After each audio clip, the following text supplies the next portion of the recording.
নমস্কার। আশা করি আপনারা ভালো আছেন। আর আপনারা যাতে ভালো থাকতে পারেন সেই প্রয়াসটুকু আমি সবসময় করে এসেছি। আজকের যে ভিডিওটি, এই ভিডিওর বিষয়বস্তু কিন্তু আপনার জন্য না, আপনার সন্তানের জন্য। কোন ধরনের সন্তানের জন্য? যে সন্তান পড়াশোনা করছে না, মোবাইলে অ্যাডিক্টেড, বাবা-মার কথার অবাধ্য, দিন দিন এমন কিছু সঙ্গে পড়ে যাচ্ছে, আপনার মান সম্মান সবকিছু ধূলিসাৎ করে দিচ্ছে।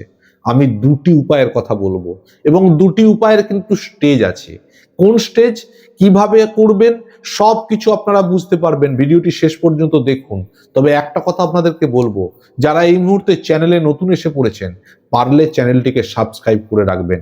কারণ এই চ্যানেল থেকে আপনারা তন্ত্র মন্ত্র এবং বিভিন্ন আধ্যাত্মিক বিষয়ের সাথে বিভিন্ন জ্যোতিষ চর্চা সম্বন্ধে এমন কিছু শুনতে পারবেন যেগুলি সব সময় আপনার উপকারে আসবে, কোনোদিন কোনো ক্ষতি করবে না। আর যারা এই মুহূর্তে ভিডিওটি দেখছেন, প্রত্যেকের কাছে অনুরোধ, কমেন্টে একটি কথা লিখবেন, জয় মা সরস্বতী। কারণ উনিই তো বিদ্যার দেবী। সুতরাং যে বাচ্চা আপনার বাধ্য কিন্তু পড়াশোনায় মন বসছে না বা মোবাইলের প্রতি অ্যাডিক্টেড, তাদের জন্য একটি উপায়ের কথা বলবো। তার সাথে সাথে আরেকটি উপায়ের কথা বলবো, যে বাচ্চা পড়াশোনা তো করেই না, তার সাথে সাথে আপনার কথারও অবাধ্য, বদ সঙ্গে পড়ে বিভিন্ন রকম খারাপ দিকে আস্তে আস্তে নজর যাচ্ছে, বা দেখা যাচ্ছে টিনেজ অবস্থাতেই নেশাগ্রস্ত হয়ে পড়ছে, অর্থাৎ একেবারেই উচ্ছন্ন চলে গেছে, তাদের জন্য আরেকটি উপায়ের কথা বলবো। দেখুন, এই উপায় দুটি সম্পূর্ণ তন্ত্রমতে উপায় এবং অতি শক্তিশালী উপায়। আমি দুটি কবজের কথা আপনাদেরকে বলবো। প্রথম কবচটির নাম হলো নীল সরস্বতী কবচ, আর দ্বিতীয় কবচটি হলো মাতঙ্গী কবচ। নীল সরস্বতী কবচ এমন একটি কবচ যার মধ্যে স্বয়ং মাতা সরস্বতী বিরাজ করেন। এই কবচ যদি আপনার বাচ্চাকে ধারণ করাতে পারেন, বাচ্চাদের ক্ষেত্রে এই কবচ ধারণ করা যায়। যারা এই মুহূর্তে পড়াশোনার মধ্যে লিপ্ত আছে, সেই বাচ্চাকে যদি আপনি এই নীল সরস্বতী কবচ আপনি ধারণ করাতে পারেন, কোনো গ্রহ নক্ষত্র জ্যোতিষ রাশি কিচ্ছু দেখার দরকার নেই। একটা নীল সরস্বতী কবচ, এটা পরীক্ষিত, আপনার বাচ্চার পড়াশোনায় মনোনিবেশ ঘটাবে, তার রেজাল্ট অবশ্যই ভালো করবে। আর আরেকটি কবচের কথা বললাম কাদের জন্য? মাতঙ্গী কবচ।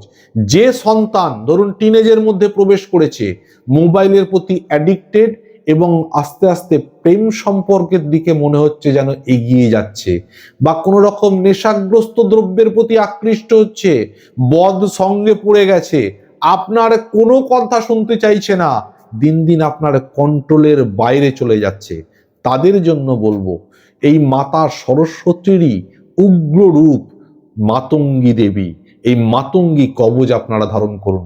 সম্পূর্ণ তন্ত্র মতে এই দুটি কবচই এই তারাপীঠ সর্বমঙ্গলা আশ্রম থেকে এমন ভাবে তৈরি করা হয়, এটা পরীক্ষিত, আপনারা দুর্দান্ত ফলাফল পাবেন।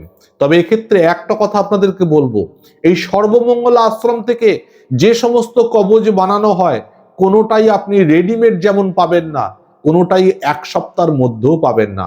সমস্ত কবচের ক্ষেত্রে মিনিমাম 12,000 এবং কখনো কখনো 1,00,000 পর্যন্ত জপ করা হয়, তবেই সেই কবচ আপনাদেরকে ডেলিভারি করা হয়।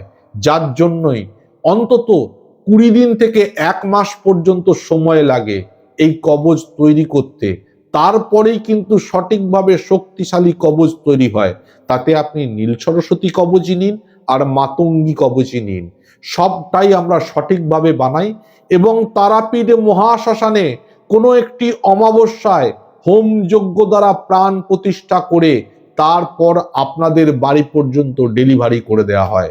কবচ গোলও হয়, অর্থাৎ মাদুলির মতোও হয়, আবার স্কোয়ারও হয়। আপনি যেটা খুশি চয়েস করতে পারেন সেই ডিজাইন বানানো হবে, এবং তার সাথে সাথে আপনি কবচ গলাতেও পরাতে পারেন, বাহুতেও পরাতে পারেন, বা কোমরেও পরাতে পারেন, চয়েস আপনার। তাই এই অতি শক্তিশালী কবচ ধারণ করিয়ে আপনার অবাধ্য সন্তানকে তৈরি করুন বাধ্য।